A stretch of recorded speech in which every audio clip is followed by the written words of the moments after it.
നമസ്കാരം. ഇന്ന് ചെയ്യുന്നത് റാഗി ചോക്ലേറ്റ് പാൻകേക്ക് ആണ്. നമ്മൾ സാധാരണ കുട്ടികൾക്ക് കുറുക്ക് കൊടുക്കുമ്പോൾ റാഗി കൊടുക്കാറുണ്ട്. അത് കഴിഞ്ഞ് പിന്നെ വലുതാവും തോറും അവരുടെ ഡയറ്റിൽ റാഗി ഉൾപ്പെടുത്തുന്നത് വളരെ കുറവാണ്. കുട്ടികൾക്ക് കഴിക്കാനും നല്ല മടിയാണ്. അപ്പോൾ ഇന്ന് നമ്മളിത് ചോക്ലേറ്റ് ഫ്ലേവർ വെച്ചിട്ട് ചെയ്യുന്നത് കൊണ്ട് തന്നെ കുട്ടികൾക്ക് ഇഷ്ടപ്പെടും. പിന്നെ നമ്മളിതിൽ പഴം കൂടി ചേർക്കുന്നുണ്ട്. അപ്പോൾ പഴവും അവരെ കഴിപ്പിക്കാൻ പറ്റുന്ന ഒരു മാർഗ്ഗമാണ്.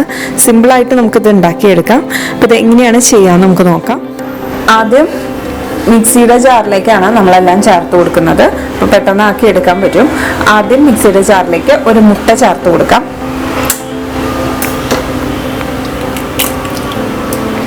അപ്പോൾ നിങ്ങളുടെ കയ്യിൽ വലിയ പഴമാണെങ്കിൽ ഒരു പഴം ചേർത്ത് കൊടുത്താൽ മതി. റോബസ്റ്റോ നേന്ത്രപ്പഴമോ ഏതാണെങ്കിലും ഒരു പഴം അരിഞ്ഞ് ചേർത്ത് കൊടുക്കുക. എൻ്റെ കയ്യിലുള്ളത് ചെറുപഴമാണ്. ഞാൻ 4 ചെറുപഴം ചേർത്ത് കൊടുക്കുന്നുണ്ട്. കൈ കൊണ്ട് പൊട്ടിച്ച് ചേർത്ത് കൊടുക്കുകയാണ്. ഇനി ഇത് നന്നായിട്ടൊന്ന് അടിച്ചെടുക്കണം. നന്നായിട്ട് പഴവും മുട്ടയും കൂടി അടിച്ചെടുത്തു. ഇനി ഇതിലേക്ക് നമുക്ക് പൊടികൾ ചേർത്ത് കൊടുക്കണം. ആദ്യം ഞാൻ ചേർത്ത് കൊടുക്കുന്നത് 1/4 കപ്പ് ഗോതമ്പ് പൊടിയാണ്. ഇനി ചേർത്ത് കൊടുക്കുന്നത് 1/4 കപ്പ് റാഗി പൊടിയും 1/4 കപ്പ് റാഗിപ്പൊടിയാണ്. റാഗി തന്നെ ചേർത്ത് കൊടുത്താൽ നമുക്ക് ആ ബാറ്ററിനുള്ള തിക്നെസ് കിട്ടില്ല പാൻകേക്കിന്. അതിന് വേണ്ടിയിട്ടാണ് നമ്മൾ ഗോതമ്പ് പൊടിയും കൂടി ചേർത്ത് കൊടുത്തത്. ഇനി ഇതിലേക്ക് കൊക്കോ പൗഡർ 1 ടേബിൾ സ്പൂൺ ചേർത്ത് കൊടുക്കുന്നുണ്ട്. ഞാനിത് കുട്ടികളെ ഉദ്ദേശിച്ചിട്ടാണ് കൊക്കോ പൗഡർ ചേർക്കുന്നത്. വലിയവർക്ക് ഉണ്ടാക്കുമ്പോൾ കൊക്കോ പൗഡർ ഒഴിവാക്കാം. ഇനി ഇതിലേക്ക് ശർക്കരപ്പൊടിയാണ് ഞാൻ ചേർത്ത് കൊടുക്കണേ. അപ്പോൾ പഴത്തിൻ്റെ മധുരം മതി എന്ന് വേണ്ടവർക്കാണെങ്കിൽ വേറെ മധുരം ചേർത്ത് കൊടുക്കണ്ട. കുട്ടികൾക്ക് കൊടുക്കുമ്പോൾ എന്തായാലും ഇത്തിരി മധുരം വേണ്ടി വരും. അപ്പം അതുകൊണ്ട് ഒരു 2 ടേബിൾ സ്പൂൺ ശർക്കരപ്പൊടി ഞാൻ ചേർത്ത് കൊടുക്കുന്നുണ്ട്. അപ്പോൾ നിങ്ങൾ മധുരം നോക്കിയിട്ട് വേണമെങ്കിൽ ചേർത്താൽ മതി. ഇനി ഇത് നന്നായിട്ടൊന്ന് അടിച്ചെടുക്കണം. അപ്പോൾ ഇതിൽ ഇത്തിരിയും കൂടി വെള്ളം വേണ്ടി വരും. അപ്പോൾ അതിനായിട്ട് ഞാൻ കുറച്ച് പാലും കൂടി ചേർത്ത് കൊടുക്കുന്നുണ്ട്. അപ്പോൾ ഒരു 1/4 കപ്പ് പാല് ചേർത്ത് കൊടുക്കുന്നുണ്ട്. ഇനി ഇത് നന്നായിട്ടൊന്ന് അടിച്ചെടുക്കാം. ഞാനിത് അടിച്ചെടുത്തിട്ടുണ്ട്. നല്ല തിക്കായിട്ടുണ്ട്. അപ്പോൾ ഇത്രയും കൂടി നമ്മൾ പാല് ചേർത്ത് ഒന്ന് അടിക്കേണ്ടി വരും.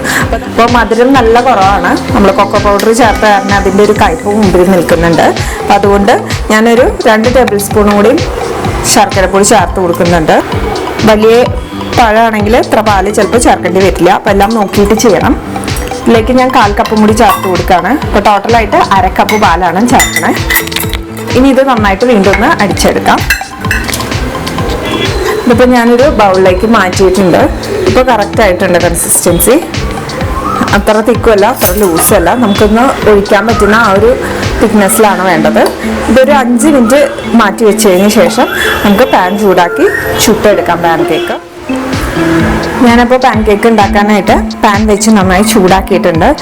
അതിലേക്ക് ഞാൻ കുറച്ച് നെയ്യ് ചേർത്ത് കൊടുക്കുന്നുണ്ട്. അപ്പം നിങ്ങൾക്ക് ഓയിലോ എണ്ണയോ എന്താ യൂസ് ചെയ്യണമെന്ന് വെച്ച് കഴിഞ്ഞാൽ അത് സ്പ്രെഡ് ചെയ്ത് കൊടുക്കാം. ചെറിയ ചെറിയ പാൻ കേക്ക്സ് ആണ് ഉണ്ടാക്കുന്നത്. നിങ്ങൾക്ക് ഇഷ്ടമുള്ള വലിപ്പത്തിൽ ഉണ്ടാക്കിയെടുക്കാം. ഇതാവുമ്പോൾ കുട്ടികൾക്ക് കഴിക്കാൻ എളുപ്പമുണ്ടാവും.